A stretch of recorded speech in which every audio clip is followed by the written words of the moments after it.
Hey, welcome to my channel. Tuesday quarterbacking in this case. For you Jets fans out there, I feel your pain. Honestly, we have no quarterback with the Giants yet. I mean, I hope I ate my words, but I don't think that's the case. For you guys, I mean, honestly, it's down to Zach Wilson. I hate to say it. I mean, I know you had your hopes up where you were going to make the playoffs, at least having a record of like 11-6 for sure. Because like with Rodgers, you're definitely going to be 11-6. Or probably most likely 12-5. I mean, honestly, that's how good Rodgers was. And the fact is, like, you had a phenomenal defense. I mean, to the point where, like, when they won the game yesterday, it was pretty much the defense. Let's put it that way. The Jets D pretty much won that game for them. If not for the Jets D, I mean, Buffalo should have had their way with it. I think this is a case where Josh Allen had to iron out some kinks. And, like, it's one of those things where, I mean, as for you Bills fan, I wouldn't worry too much. Honestly, it's just one game. He'll come back stronger, better, quite honestly. But the Jets, it's a case of, like, what do they do now? Because, like, Zach Wilson's your quarterback. And, like, of course, last year he wasn't that great. This year he didn't really take any snaps with the starting squad or in training camp or during the preseason game. So the question is like, what do you do? Because, like, you're hoping he's good enough. Because, like, let's put it this way. The Giants D is phenomenal. They were ranked number 4 last year. I think they're going to be ranked number 3 for sure. Can they be between 1 and 2? I don't know, because, like, honestly, Dallas's D is phenomenal, similar to San Francisco. I don't think the Jets can match that, but it's a possibility. We'll never know. We'll see. I mean, honestly, the fact that the Jets were able to get 2 interceptions off of Josh Allen, I mean, they probably forced him, and they knew how to force him. So let's see how they work out with the rest of the season, as the rest of the season goes. And honestly, I'd love to see how they deal with Kansas City and Mahomes, for that matter. And as well as Baltimore, the Ravens, and such. But anyways, this was an interesting dilemma for the Jets now. What do they do? Do they keep Wilson, or do they find someone out there, like a journeyman out there, and like have him come in? Because Wilson, I could be wrong, but I don't think he's a good game management quarterback. Meaning, put it this way, the Jets D is really phenomenal. Looking back to, and we could look at the blueprint, what the Ravens did in 2000. You have a great defense, but the problem is originally they had Banks as the quarterback, and he wasn't that great. When they brought in Dilfer, he was a good game management quarterback that he was able to help them win games at that point. Does Wilson have that capability? I don't know. We see Purdy. He has that capability. Brock Purdy has that capability because we've seen it.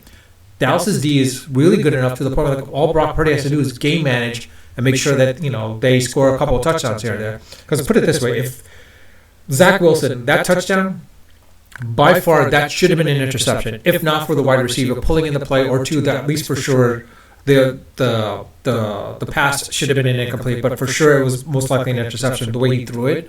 If not for the wide receiver.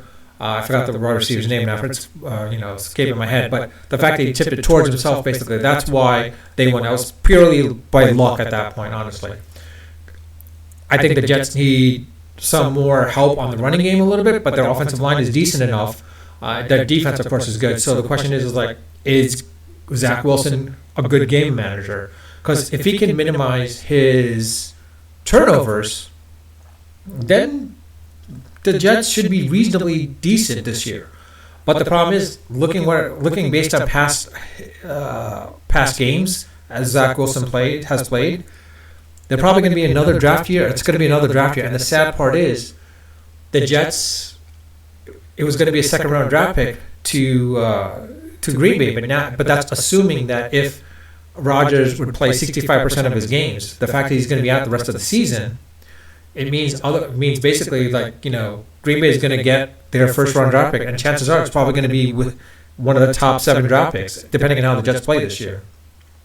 Because honestly, I don't see the Jets getting a winning record unless they get some journeyman in there. But honestly, it's going to be kind of hard to do. So it's sad to say about that, but, like, look, it is what it is. I mean, like, the Packers were pretty smart to let Rodgers go and let him trade him off, because honestly, he's been injured a couple times in the past, and, like, he's been out for a season or 2. So in this situation with him out, the Packers get their draft pick, so, like, they might be looking at geniuses letting trading Rodgers to the Jets, getting their draft pick and such.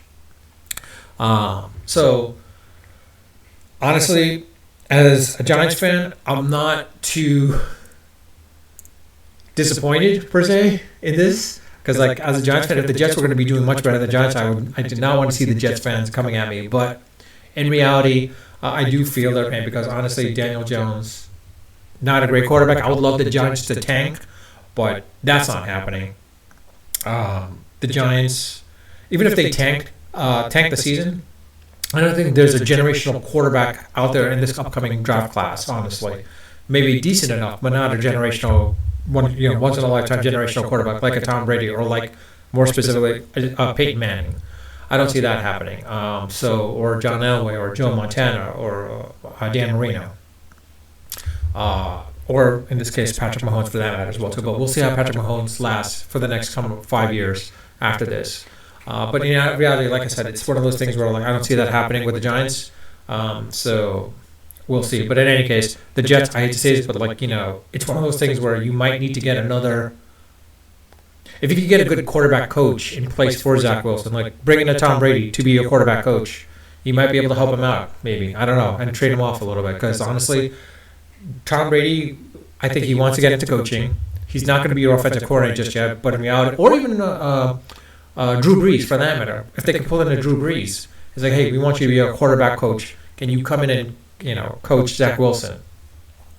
Drew Brees has a great offensive mind, similar to like Peyton Manning, but I don't think he's an offensive coordinator, but he's definitely a good quarterback coach. I think he definitely teaches Zach Wilson a little bit along the ways at that point as well too. But honestly, I don't know, see that happening as well too. But I hate to say it, but like, I don't want to say the Jets season is completely over, because let's not forget their defense is phenomenal, but they're not getting past the first round of the playoffs unless they find some really good enough quarterback to get them to that level, basically.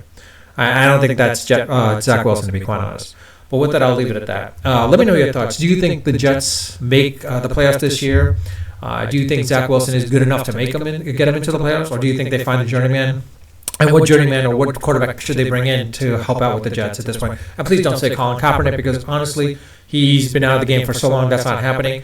Tom Brady's not coming out of retirement. I mean, the guy's out of shape as well too. There's no way. As well as Fitzpatrick, he's not coming back either. So like, let's put that out of the way. Cam Newton, he's out of the game, so I don't see him coming in. I don't know who else they can get. Honestly, there's no one else out there, to be quite honest. So outside of that, that's it. So let me know your thoughts again in the comment section. I do read my comments when I get notified that I've been commented on, and I do respond to them when they warrant a response. If you like my video, like my content, like my channel, please subscribe if you haven't subscribed. If you have subscribed, I do thank you for that. Again, let me know your thoughts. With that, I'll leave it at that. Unfiltered, unedited, and of course, unrehearsed. Until next time.